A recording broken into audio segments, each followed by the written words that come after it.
The last are the most commonly missed inequality quiz questions.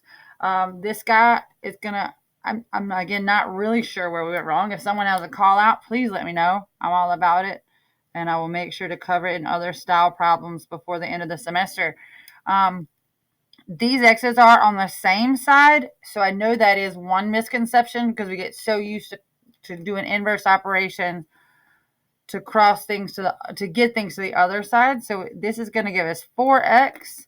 That would be my best guess at where our mistake might have been. It's a positive 4 because that's 3 and 1 is positive 4. That is our stinky kid. So we do want to move that negative 10, and the inverse of negative 10 is going to be adding 10. About made a mistake already. So 4x is less than 2 plus 10 is 12.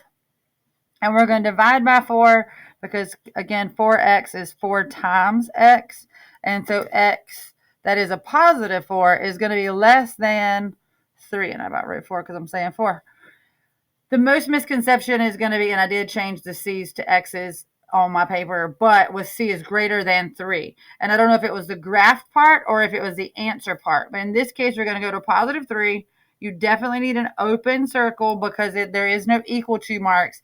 And x is less than. This is where I said we could use our test points. So if our 3 is here, we could pick 6. Is 6 less than 3? The other side would be 0, less than 3.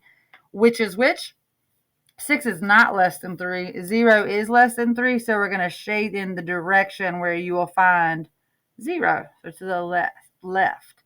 Also, left is less than. But x, you're always shading in the direction of possible x values. Okay? Now, the second one, is negative 3 a solution to the inequality? Is a simple yes or no. Is negative 3 a solution? That's the same if you can think about your function notation. We're just getting rid of the x altogether, and you're plugging in a negative 3 in its place. So is negative 3 less than or greater than? 4 times a negative 3 is going to give you a negative 12 plus 18. If I owe you 12 and I hand you 18, you're going to be sitting in the plus 6. And negative 3, so thinking again of your number line, this is 0, 1, 2, 3, 4, 5, 6. 1, 2, negative 3. Is negative 3 less than or equal to negative 6? It is. To positive 6. It is to the left of positive 6. So yes, this is a solution to this inequality. All the numbers, including 6, to the left will make this equation true. It would be a solution to this inequality. Any of those numbers on the number line to the left because it's less than. And we're not moving things around in this case. We're just working on it. So in that case, let's go with sum of 3 consecutive odd integers. So that means we have x plus 2 because we're skipping every other because that's how we get from 1, 3, 5, and to 7. And we keep going. We want 3 of them, so we're just going to use these 3. Is 144. What are the integers? So x plus 2, x plus 4 is 141. In this case, they wanted all of them, and I believe it was there was a list of numbers, and you chose them. We're going to combine like terms, and then combine our constants. And then we're going to solve this equation just like we have 100 other times. So if 3x, we're going to subtract 6 from both sides. That's going to give me 3x equals 135.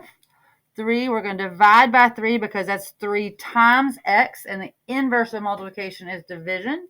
So 135 divided by 3 is going to give me 45. So x equals 45. So if x is 45, 45 plus 2 is 47. 45 plus 4 is 49. So our list of numbers will be 45, 47, and 49. All right, the sum of 3 consecutive, this time it says even. We're still going to use the same ones. X plus 2, x plus 4, because that's how I'd go from 2. 2 plus 2 is 4. 2 plus 4 is 6, and so on and so forth if you needed to keep going. So we're going to use 3 of them. These are our 3. So x plus 2, x plus 4 is a negative 54. Now, I called this out in live classes. This is where a lot of people mess up. Because these are negative numbers, the smallest number will trick you. First, we'll solve it one thing at a time, right? So we're going to combine our x's, 3x. We're going to combine our whole numbers. Plus 6 equals a negative 54. Now we're going to solve for x. So again, we're going to subtract 6 from both sides.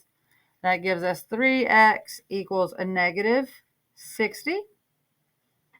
We're going to divide by 3 because that's the inverse of multiplication.